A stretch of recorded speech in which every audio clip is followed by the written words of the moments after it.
We are playing a game. And the game runs like this. The only thing you really know is what you can put into words. Let's suppose I love some girl rapturously. And somebody says to me, would you really love her? Well, how am I going to prove this? Well, say, write poetry. Tell us all how much you love her. Then we'll believe you. So if I'm an artist and I can put this into words and convince everybody that I've written the most ecstatic love letters ever written, they say, all right, okay, we'll admit it. You really do love her. But supposing you're not very articulate, are we going to tell you you don't love her? Surely not. You don't have to be Heloise and Abelard to be in love. So the whole game that our culture is playing is that nothing really happens unless it's in the newspaper. So when we're at a party and there's a great party, somebody said, it's too bad there wasn't a tape recorder. And so our children begin to feel that they don't exist authentically unless they get their names in the papers. And the fastest way of getting your name in the papers is to commit a crime.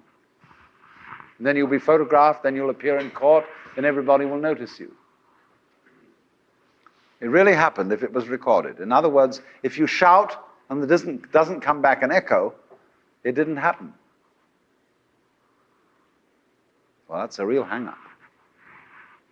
It's true, there's fun with echoes. We all like singing in the bathtub because there's more resonance there. And when we play a musical instrument like a violin or a cello, it has a sounding box because that gives resonance to the sound. And in the same way, the cortex of the human brain enables us, when we are happy, to know that we're happy. And that gives a certain resonance to it. If you're happy and you don't know you're happy, there's nobody home. But this is the whole problem for us. Several thousand years ago, human beings evolved the system of self-consciousness. And they knew. There was a young man who said, though, it seems that I know that I know. What I would like to see is the I that knows me when I know that I know that I know. You see? And this is the human problem. We know that we know. And so there came a point in our evolution when we didn't guide life by just trusting our instincts, and had to think about it, and had to purposely arrange and discipline and push our lives around in accordance with foresight and words and systems of symbols, accountancy, calculation, and so on. And then we worry.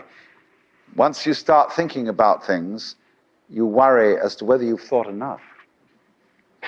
Did you really take all the details into consideration? Was every fact properly reviewed? And by Jove, the more you think about it, the more you realize that you really couldn't take everything into consideration, because all the variables in any human decision are incalculable. So you get anxiety. And this, though, also, this is the price you pay for knowing that you know, for being able to think about thinking, to feel about feeling. And so you're in this funny position. Now then, do you see that this is simultaneously an advantage and a terrible disadvantage? What has happened here is that by having a certain kind of consciousness, a certain kind of reflexive consciousness, being aware of being aware, being able to represent what goes on fundamentally in terms of a system of symbols, such as words, such as numbers. You put, as it were, two lives together at once, one representing the other. The symbols representing the reality, the money representing the wealth.